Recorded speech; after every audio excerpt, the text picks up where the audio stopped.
publisher at BuyUBuzz.com. And today we're going to be talking business, actually, with Lapeyre, Laitram. And we're going to be talking about the tariffs and the impact of the tariffs to Mr. Lapeyre's business, which is in Harahan, Louisiana. Good morning, Jay. How are you doing today? Doing well. Good morning, Steve. Good to be here. Well, thank you so much. I really appreciate. What happened was I came across the article in Bloomberg where you were one of the people featured, and the tariffs are just very, very confusing to me. I'm sure to a lot of people, a lot of the audience. But if you don't mind, why don't you first tell us about your business and the worldwide effect of the business, and then we'll go more deep into the tariffs. Sure. Well, I'll try to keep this brief and give quick context.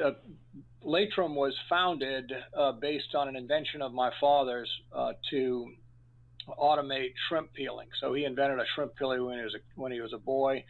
He worked in his father's plant down in Houma, Louisiana, which was a hand-peeled shrimp and packing operation, and came up with the invention. They founded a company in '49, and from its early days, we were forced to be a bit of a global business. So very small, but we were always in the business of making a machine and trying to peel shrimp wherever the need was and wherever the economics made sense, globally. Sure. From that background, we've grown to where we still are in that business, and we've added different product lines to that business, but we've also added numbers of other businesses, all based on internally generated inventions, and they're all global. So today we have 2,500 employees located in sales are global, so that's 30 plus different countries, but assembly operations and support service operations in 7 or 8 countries around the world, including China, Brazil, and then obviously the European markets as well as the U.S. Okay, and the type of, if you don't mind, the type of, say, equipment, products that y'all sell worldwide. So the biggest business would be what I'll call modular plastic conveyor belting, which is Lego pieces for conveyor belting. So we will sell our unique technology. We were very small, but now we've grown, and now we're as big as we're the largest. We're the global leader in really all of our sectors, but you have to look at the niche we're in. So we'll sell conveyor belting to equipment makers, and those equipment makers will be located all around the world, and many of them will also be global. They'll be exporting and importing. And then we also make high-speed sorting equipment. So if you think of a UPS, so if you think of a high-speed sorting line at a post office or a UPS or Amazon or wherever, we would make equipment for that. We make shrimp peelers still. We make shrimp cookers and other processing equipment. And almost all of the equipment side uses, globally sourced complex, products where you really have to be careful about the form and the fit and the function of each component. And anytime you make any change, you can have a quality or a fit or an integration problem. So as you start to deal with the complexity of that, you deal with supply sourcing that gets quite complex. And that's true for us, and it's true for all of our customers at every stage along the way. So I don't know if that gives a quick overview. No, it does. Absolutely. So I read that you would describe yourself as a free trader. Yes, and I would describe myself as a free trader philosophically because I think that's what drives prosperity that we take for granted. If you look at why automobiles are so good today, it's because they faced the U.S. Companies face competition globally, and that's just one micro example. But we live with the best source product for product service value. We live with that competing from around the world. So that's part of what makes our industry so amazingly productive, and how we get such a fantastic array of consumer goods, that everyone just takes for granted in their standard of living. So when you look at why the prosperity is so phenomenal in this country and why a dollar buys so much, it's because of all of that efficiency in the global game.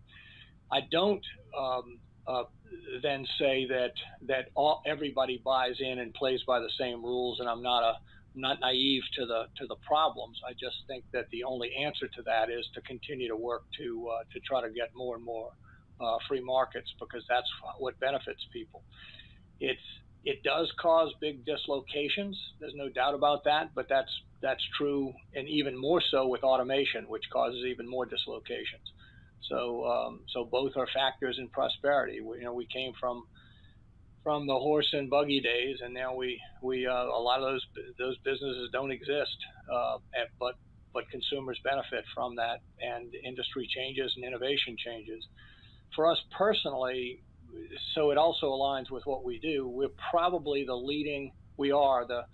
historically, for at least the last 5 years when I checked, we generated more U.S. patents at Laitram than any other company in Louisiana. So we are innovators, and we're constantly innovating and trying to stay ahead, and we face global competition, and we need to be on a level playing field to compete globally. And if we don't compete globally, sure enough, we'll end up losing even domestically. So that's a big part of what motivates us to lace up our sneakers and show up with our best game every day.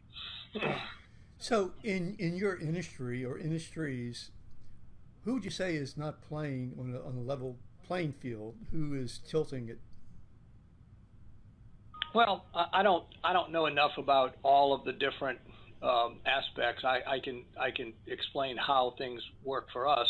Sure. But I think the lack of rule of law, consistent, predictable law in countries, for example, China, is a real issue. The lack of protection of intellectual property, but people think of that as American. It's not. It's somebody's property.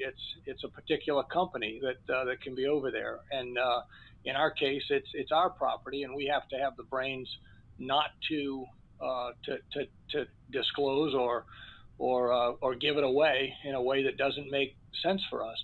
Now, I can't speak to national, security type technology. I speak to anything that's private is that company's choice, and they certainly, anyone sophisticated today with any complex technology is aware of the risks they're taking, but it's their risk to take, and they're being foolish if they're short-term minded and they step into sort of giving away the farm for a short-term opportunity. We try to be strategic, and we think every company that is likely to do the same. But that's definitely a tilted playing field. There are also big subsidies in markets, and China's certainly one of them in particular areas, with steel being a major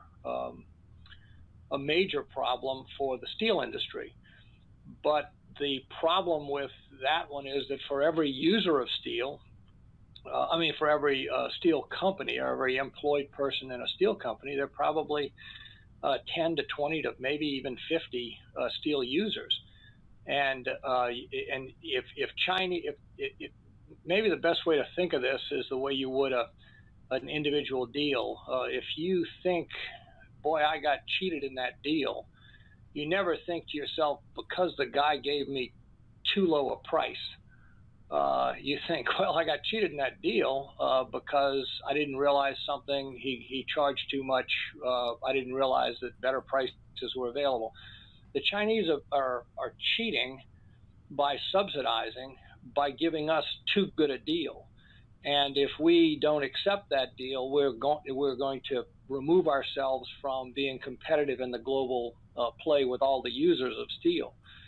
The end result, then, you go back and say, well, who is getting cheated? And the people who are getting cheated are the Chinese. They're the ones who are subsidizing these industries in a way that it doesn't make sense ultimately for the Chinese. Now, their system doesn't provide that level of transparency, but that's the facts. That's what's going on. So now for us, it's terrible for people in the steel industry who are dislocated, but there's no good answer to that, because there's at least, and I mean this, I don't know the data, but there's at least a 20 to 1, and it's probably closer to 100 to 1 steel users to steel makers.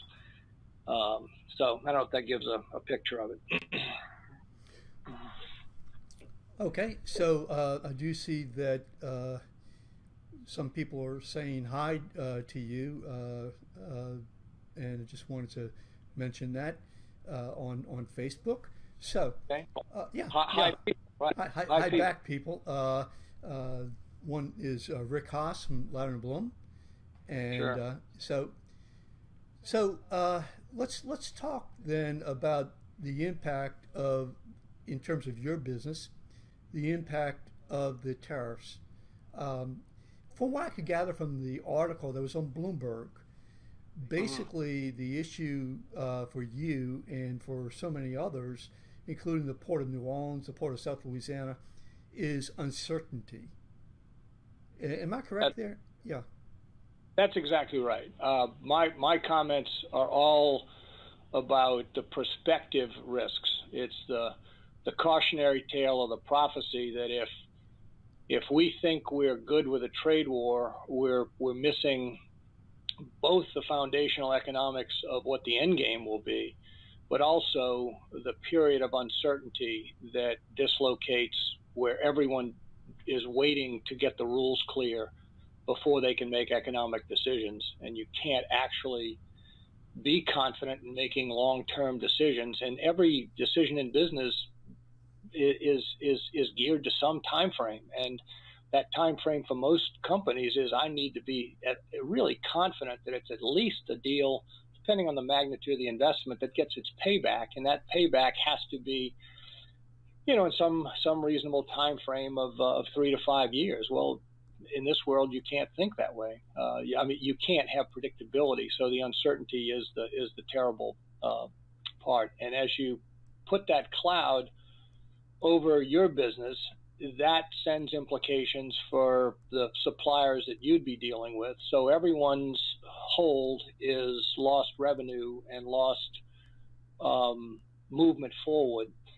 And it ultimately results in waste, because it just prolongs decisions and adds inefficiency to the processes. Then even worse, the end game, not even worse, additionally, the end game may result in a change. So you make a decision counting on one direction, and it turns out that it isn't reliable, and you unravel it. Well, that's all malinvestment. That's all part of what economic readjustments and crisis come from. So I'm just looking at the article itself, and it says tariffs would change the structure of every one of the long-term contracts with clients and suppliers. And it also says that either you would have to eat the cost of goods or source goods elsewhere, and then there's the issue if new parts are slightly different, or they say change size or shape, and that's what you're referring to. Right. So, right. Yeah. So is your company being impacted right now then, or is it just the uncertainty, as you're pointing out? It's the uncertainty. We're seeing increases in the price of steel, but and some volatility in the prices, but I don't know the magnitude. They're not excessive at this point.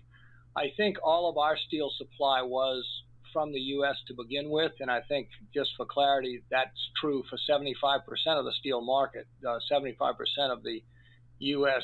steel consumption is from U.S. sources, is my understanding. So we're not unusual in that regard.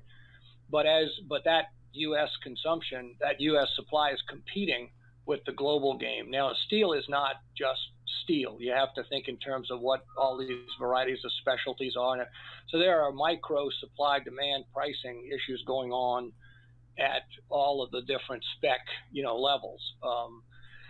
With us, we've not seen, I think the last I had was a couple of weeks ago, when we were talking about a 10 to 12% maybe 14% on some things type of price increase, which is a problem, but not massive, because that's not yet hitting what I'll call all the component side.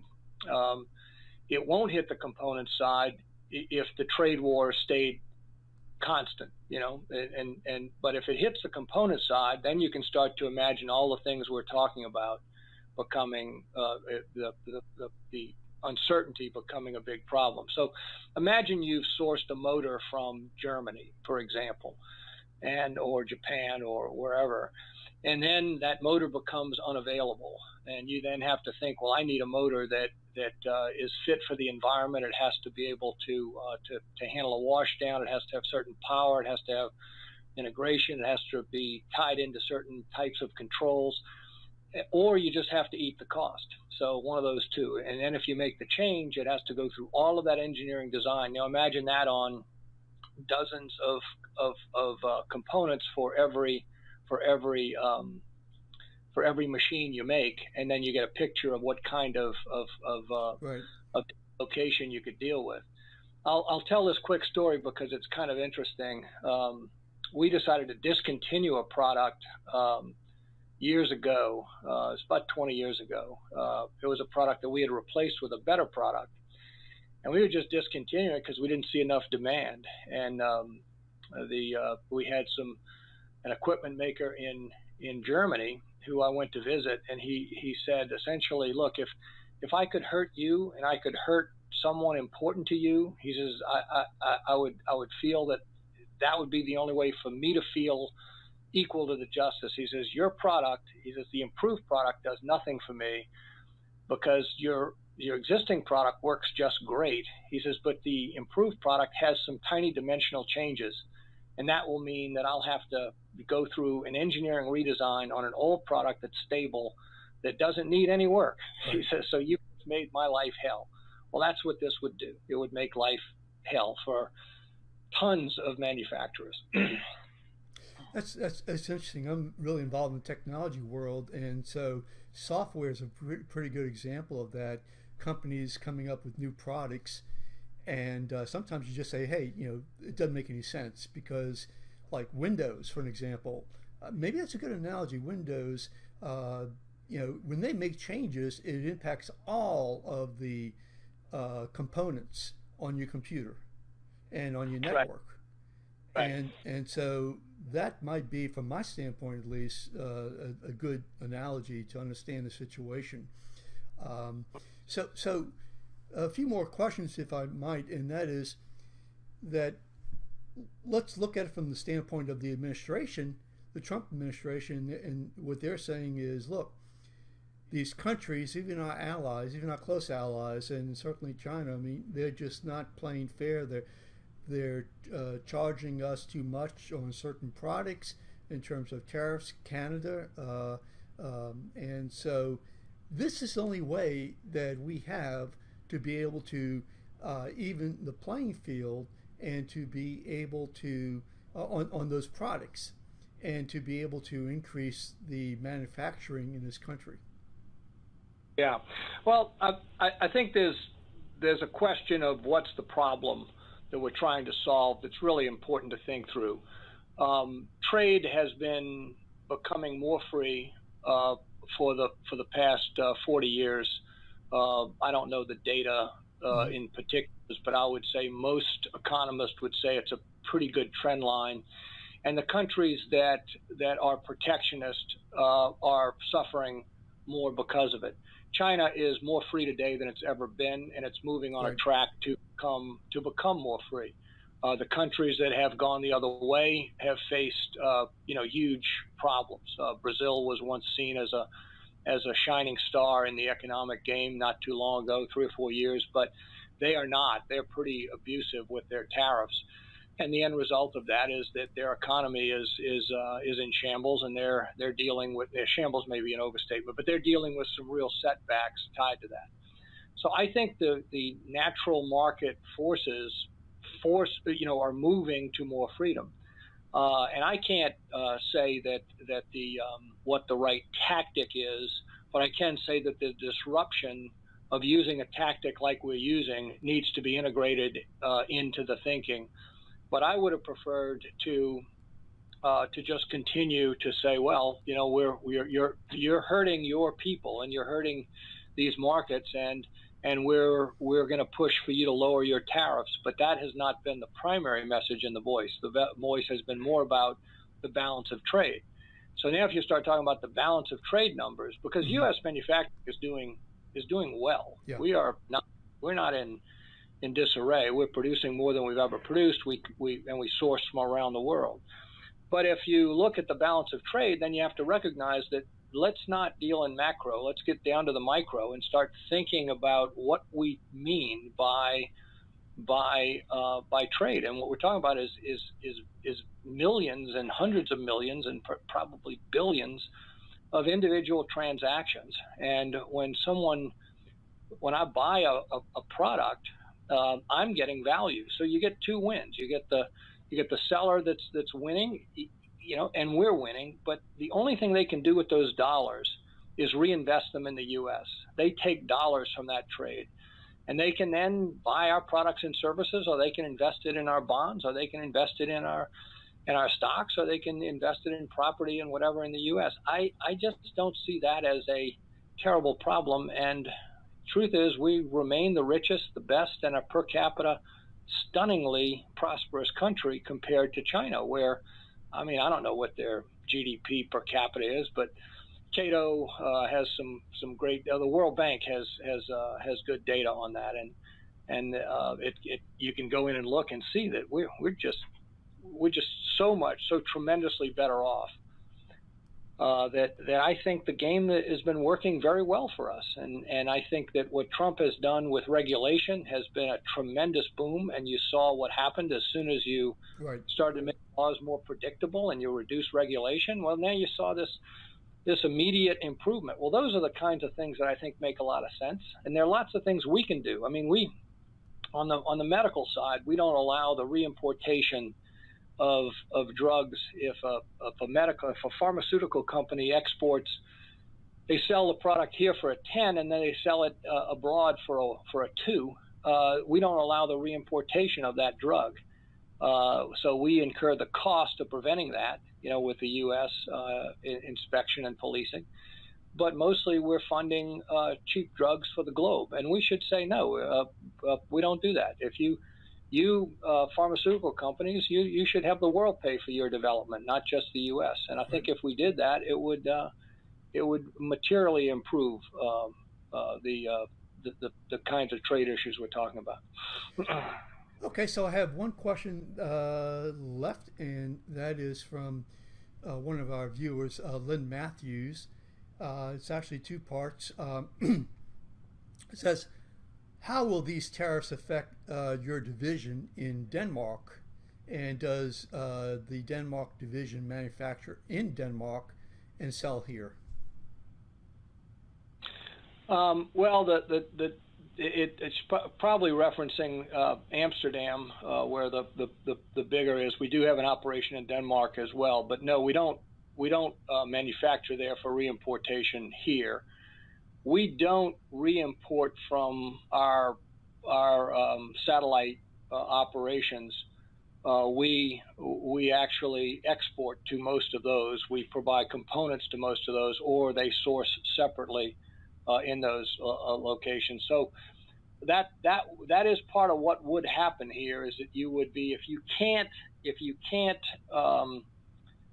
import and export efficiently, then we would need to move more U.S. operations abroad in order to compete in those markets. Exactly what you saw with Harley-Davidson the last couple of days. Well, I was going to ask you about that, so I'm glad you brought that up. Is there any, topic, question related that I haven't asked you that you think that maybe, that you would like to get out there? No, I think we've covered it. I think the uncertainty, we can't overstate the importance of that for business. Predictability is everything, and as you If you added uncertainty that said things are going to get better, you might be removing tariffs. That's different because it doesn't disrupt it doesn't force you to take an action. But if you go the reverse and you say we're going to eliminate options for you, well, that is a dangerous game, and that's really what we're dealing with now. And the shorter you can make that time frame, the better for everyone. Okay. Well, listen, thank you so much. I really do appreciate, by the way, those watching, the lighting on the left side has gone out, unfortunately, so that's a reason for all the glow. But anyway, Jay, if you could just hold on 1 second, please. I'm going to push a couple of buttons, and we will put up the content on Bayou Buzz in terms of transcript and video and in different segments. So those people who weren't able to watch, please go ahead and watch now, of course, and share and like, so other people have the opportunity to watch the interview, see the interview, and go to Bayou Buzz to be able to see the transcript, read the transcript, and watch more of the video. So I'm going to just press a couple of buttons right now, if you don't mind. Bear with me.